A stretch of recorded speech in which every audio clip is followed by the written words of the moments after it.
Nous avons suivi leurs traces à Saint-Josse-ten-Noode, une commune de Bruxelles. Ni le propriétaire, ni les voisins n'ont souhaité nous parler de Nasser.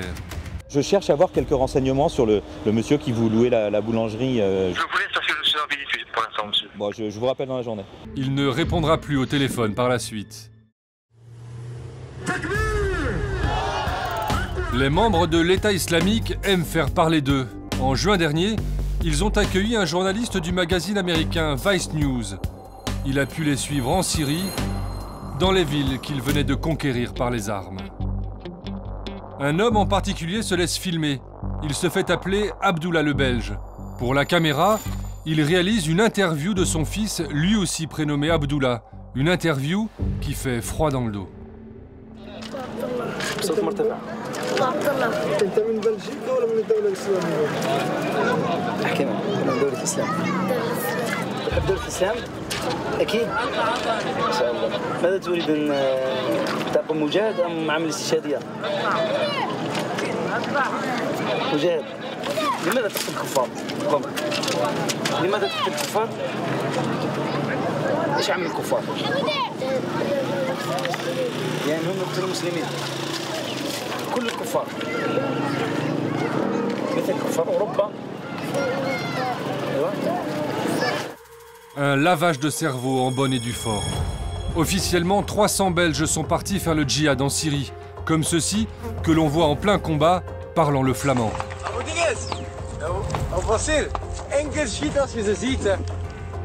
Des jeunes, des mineurs, comme ce garçon de 14 ans qui a posté sur sa page Facebook une photo de lui posant avec une Kalachnikov. Et maintenant, des familles entières. Plusieurs cas ont été recensés sans qu'il y ait de chiffres précis. Abdullah le Belge, qui s'appelle en fait Nasser, est arrivé en Syrie avec son fils donc, mais aussi sa femme et les 2 filles de celle-ci. Nous avons suivi leurs traces à Saint-Josse-ten-Noode, une commune de Bruxelles. C'est ici que toute la famille a habité pendant 4 ans, au premier étage de cet immeuble. Ni le propriétaire, ni les voisins n'ont souhaité nous parler de Nasser. Son fils de 6 ans allait à l'école du coin. Lui tenait une boulangerie.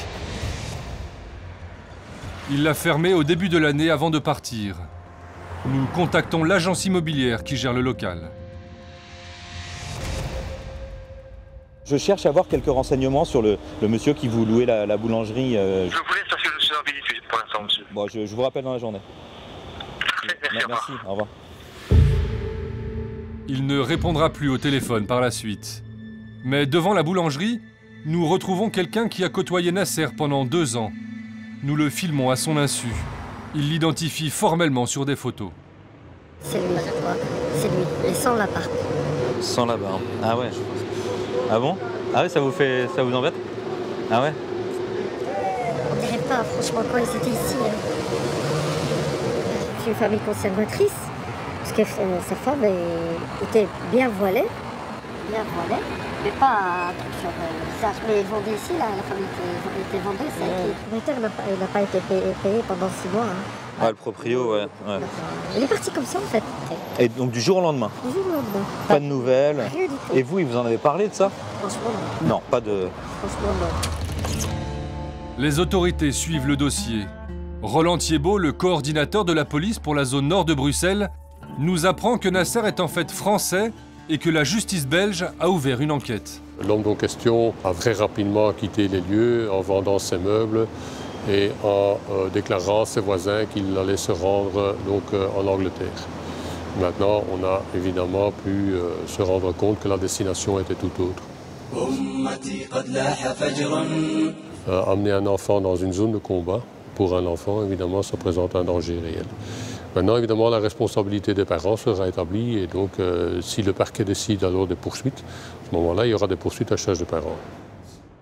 Mais la justice ne pourra rien faire avant un éventuel retour de la famille en Belgique. 0032 405. Nous avons contacté un autre homme qui se présente comme un ami de Nasser. Pour lui, ce sont des problèmes d'argent qui ont provoqué le départ de la famille. Lui, il n'est pas une personne fanatique. Mais à la fin, elle est tombée dans le merde. Elle est tombée faillie. Il n'y a pas l'argent aussi pour acheter pain pour les enfants. Ouais. C'est ce qu'on nous a dit. À la fin, arriver là-bas. Parce que vivre là-bas, c'est gratuitement. L'État islamique prendrait tout en charge. Nourris, blanchis, fanatisés, comment comprendre les départs de familles entières dans ces zones de guerre? À Anvers, en Flandre, nous sommes allés poser la question à Dimitri Bontink. Il a été confronté à tout ça. Son propre fils est parti en Syrie. Mais Dimitri est allé le chercher et il l'a ramené en Belgique l'année dernière. Depuis, il est retourné plusieurs fois en Syrie. Il a ramené 2 autres enfants belges. Et lundi prochain, il repart là-bas, encore une fois, pour aller chercher une femme et sa fille.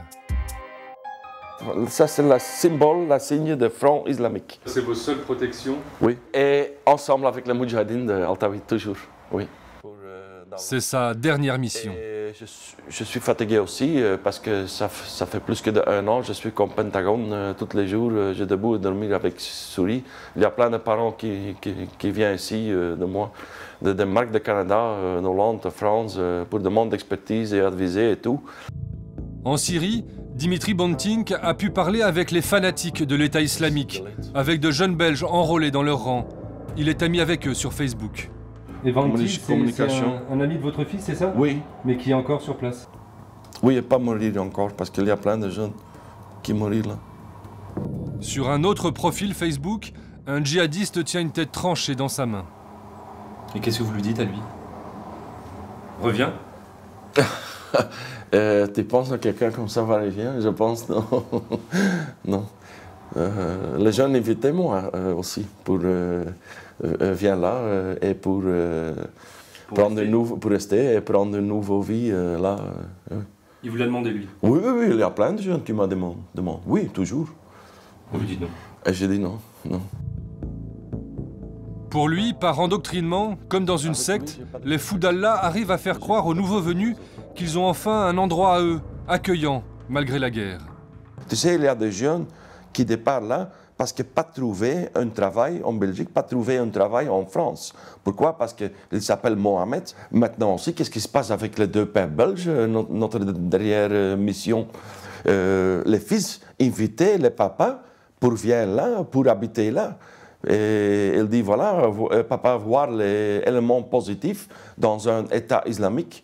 Il y a gratuit l'eau, il y a gratuit électrique, il y a ordre, il y a structure, il y a quelque chose pour manger, tout le monde protégé, pas un quelqu'un avec des problèmes, tout le monde travaille là.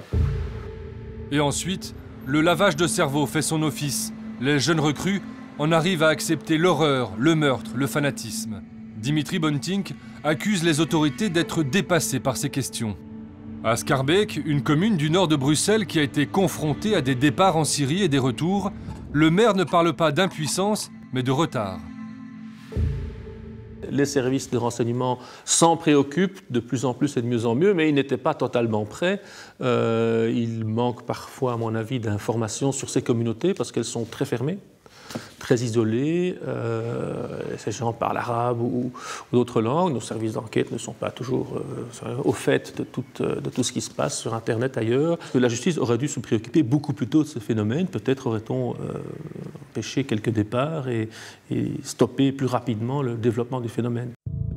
Pour le moment, l'accent est mis sur la répression. Recruteurs présumés et jeunes combattants de retour au pays attendent leur procès. C'est ce qui arrivera à Abdullah le Belge, si jamais il revient un jour.